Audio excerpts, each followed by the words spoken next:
Welcome students. चलिए हमारा 14 chapter हम आगे बढ़ाते हैं। हमारा 14वां टॉपिक है मछली पालन।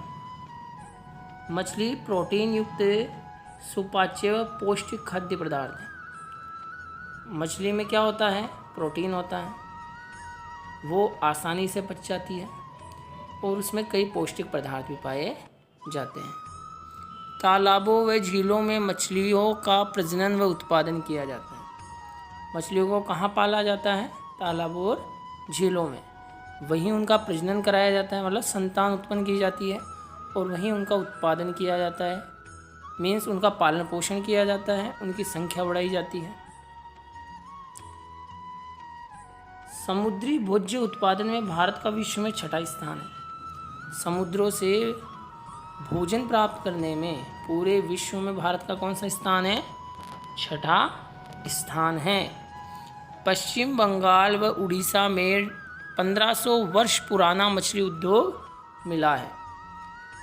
भारत में कुछ समय पहले से ही मछली उद्योग नहीं चल रहा है, ये अब वर्तमान में 1500 वर्ष पहले से पश्चिम बंगाल व उड़ीसा में मछली उद्योग चलता था। इसके सबूत मिले हैं। मछलियों के लिए कौन सा पानी बेहतर है? मछलियों के लिए मीठा पानी बेहतर होता है। अब कुछ देसी मछलियों के नाम बताइए। देशी और अलवणीय पानी की मछलियाँ।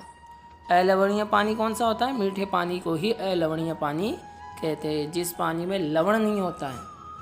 तो वो कौन कौन सी मछलियाँ हैं अलवणीय पानी की? देसी मछलियाँ रोहू, कतला और मृगल, ये अलवणीय जल की देशी मछलियाँ हैं। फिर विदेशी मछली कौन सी है? विदेशी मछली है कॉमन कार्प। विदेशी मछली कौन सी है? Common carp. अब बात करते हैं कि जो मछलियाँ हैं वो किस प्रकार के जलाशय में रहती है। मछलियाँ चिकनी मिट्टी के जलाशय में रहती है। मछलियों के लिए कौन से जलाशय बनाए जाते हैं? चिकनी मिट्टी के जलाशय बनाए जाते हैं।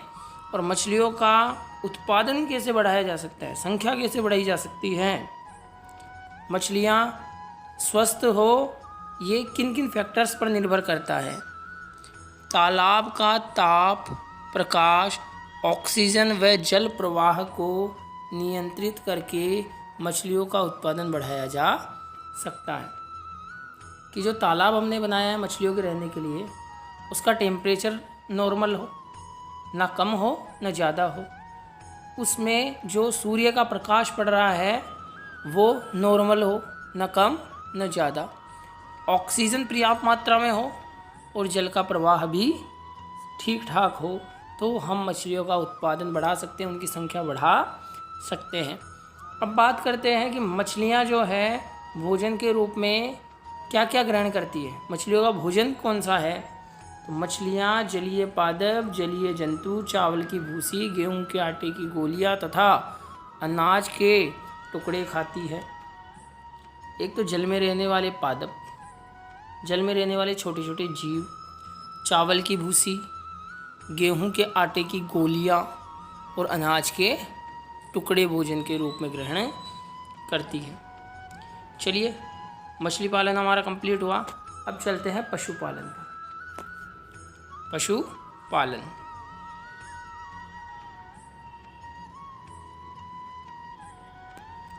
कृषि विज्ञान की वह शाखा जिसमें पालतू पशुओं के भोजन, आवास, स्वास्थ्य व प्रजनन का अध्ययन किया जाता है, पशुपालन कहलाता है। पशुपालन क्या है? कृषि विज्ञान की शाखा है। तो एक तो ये वर्ड याद रखें, किसका अध्ययन किया जाता है? पशुओं के भोजन, आवास, स्वास्थ्य और प्रजनन का अध्ययन किया जाता है। तो इजीली ये डेफिनेशन आपको याद हो जाएगी। कृषि विज्ञान की शाखा है और पशुओं के भोजन, आवास, स्वास्थ्य और प्रजनन का अध्ययन किया जाता है, वो कहलाता है पशुपालन। अब पशुओं से हमें क्या प्राप्त होता है? दूध, मांस, अंडे, चमड़ा, ऊन आदि हमें प्राप्त होते हैं। दुग्ध उत्पादन की दृष्टि से विश्व में भारत का प्रथम स्थान है। दूध उत्पादन की दृष्टि से भारत का विश्व में कौन सा स्थान है? प्रथम स्थान है। सबसे ज़्यादा दूध पूरे विश्व में किस देश में उत्पादित किया जाता है? भारत में। कौन सा स्थान? प्रथम स्थान। अब पशुओं की संख्या के आधार पर भारत का विश्व में कौन सा स्थान है? भैंसों की संख्या में भारत का पहला स्थान है। सबसे ज़्यादा जिस देश में भैंसें पाई जाती है वो है भारत। बकरियों की संख्या में दूसरा स्थान, भेड़ों की संख्या में तीसरा स्थान और मुर्गियों की संख्या में चौथा स्थान है भारत का। अब डेयरी उद्योग पर चलते हैं। डेयरी का मतलब क्या है? दूध प्राप्त करना। तो दूध हमें किससे मिलता है? गाय, भैंस, बकरी से दूध प्राप्त होता है और भैंस से अधिक दूध देती है। पौष्टिकता के आधार पर देखा जाए तो गाय का दूध अधिक पौष्टिक होता है, परंतु अगर मात्रा के आधार पर देखा जाए तो भैंस अधिक दूध देती है। अब भैंस की नस्लें कौन कौन सी हैं? जाफराबादी, मुर्रा, सूखी, भदावरी और महसाना। ये भैंस की नस्लें हैं। जाफराबादी, मुर्रा, सूखी, भदावरी और महसाना। गाय की कौन कौन सी नस्लें हैं? गिर, साहिवाल, सिंध, देवकी और हरियाणा। गिर, साहिवाल, सिंध, देवकी और हरियाणा। बकरी की नस्लें कौन कौन सी हैं? सिरोही, बारबरी, कश्मीरी पश्मीना और जमुनापरी। पशुओं में कौन कौन से रोग होते हैं? चेचक, तपेदिक, गलघोटू, खुरपक्का और गिल्टी। अब बात है मुर्गी पालन क्या होता है, कुक्कुट पालन क्या होता है? कि अंडे व मांस के लिए मुर्गियों को पालना। और इन अंडे और मांस में कौन सा पोषक पदार्थ पाया जाता है? प्रोटीन पाया जाता है। अंडा उत्पादन में भारत का विश्व में 5वां स्थान है। ये याद रखें, मुर्गी पालन में चौथा और अंडे प्राप्त करने में 5वां स्थान है। अब मुर्गियाँ क्या खाती है?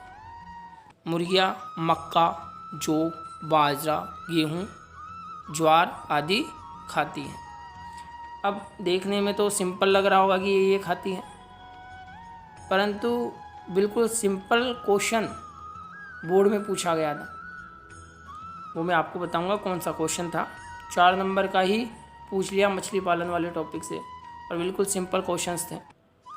तो बिल्कुल मामूली टॉपिक्स समझ कर इसे छोड़े ना, ये भी इम्पोर्टेंट है। मुर्गियों की नस्लें देशी और विदेशी। देशी नस्लें कौन कौन सी है? असील, करमंथ, बसरा और चटगांव। मुर्गियों की देशी नस्लें कौन कौन सी है? असील, करमंथ, बसरा, चटगांव। और विदेशी नस्लें कौन कौन सी है? वाइट लेगहॉर्न, रोडे आइलैंड रेड। चलिए, मुर्गियों में कौन कौन से रोग होते हैं? रानीखेत। यहाँ प्रश्न पूछा जा सकता है, मुर्गियों में होने वाले उस रोग का नाम बताओ जो वायरस से होता है, वो है रानीखेत। इसके अलावा चेचक और हैजा भी होता है। ऊन उद्योग। ऊन हमें किससे प्राप्त होती है? भेड़ों के बालों से हमें ऊन प्राप्त होती है।